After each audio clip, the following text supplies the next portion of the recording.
right? So in the occult, when we talk about entities, largely what we're talking about is a thought form.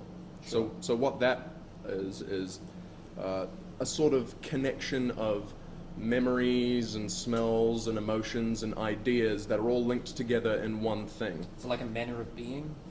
Like a Yeah, manner you in could which say. you could be Yeah, you could say it's like a pattern of being, a thing nested within other things that are Sure. sort of like a mandala and Yeah. exist as a separate entity inside from of its you. physical substrate. Yeah. Yeah, something that affects your actions. Yeah. We could call this a meme. Sure. And this is what brings me to wanting to talk about meme magic, which is what you touched on last time. Yeah. I just didn't know enough about it. Sure. Right? Like I knew that I'm partially responsible for Donald Trump being the president of the United States and basically the king of the world because I thought it was funny, you know, and everyone thought it was funny, and then it happened. We were like, "Fuck, we did it." Well, shit. What do we? It's like a dog chasing a car. Once you catch it, you're like, "What do I do with it?" You know. So anyway. the legacy of meme magic is, for me, a really good example of a resurgence of magical thinking in popular culture and people starting to understand what people mean when they use the word magic.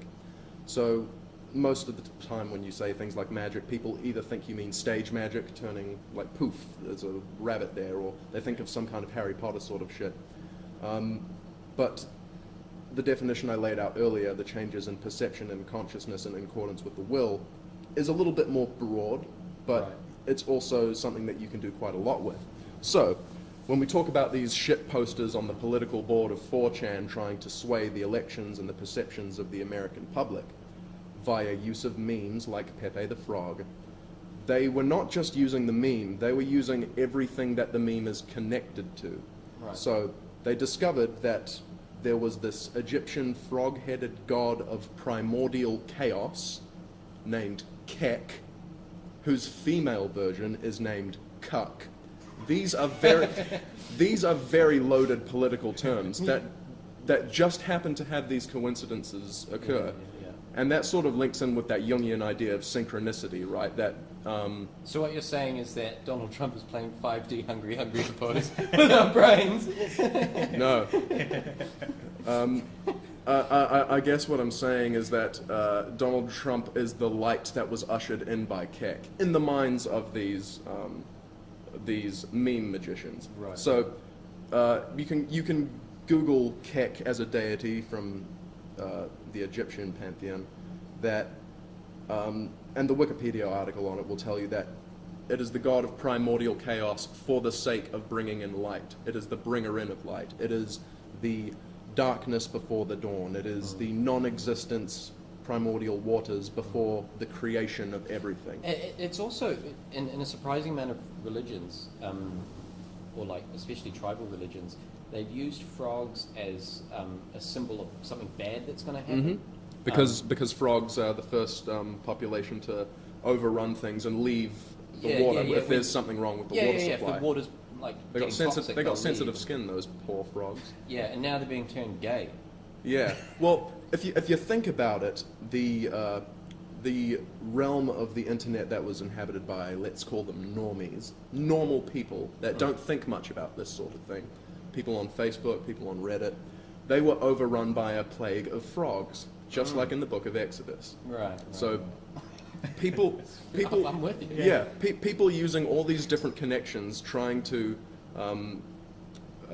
create a form of uncertainty among the public. They were creating a lot of chaos so that they could impose their own frame around things. Right.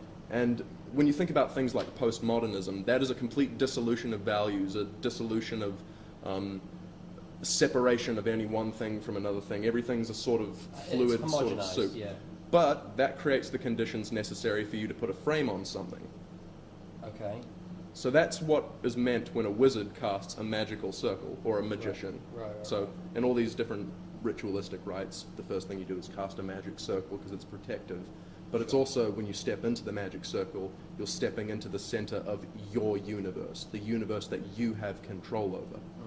So it was... The Christians, the Orthodox Christians, so not, because there's so many Christians. Yeah. The Orthodox Christians do something similar with the idea of the cross, you know? the idea that the cross is the absolute epicenter of the self, you know, and the self, they would say, is like in its most ideal form physically would be Christ, right? So by stepping into the center of the cross, which all cathedrals are shaped like a cross, well, the old ones There's are, many different meanings for the cross, mind you. Oh but yeah, that being one. but I'm kind of Sure. drawing a parallel. That you are effectively doing the same thing, right?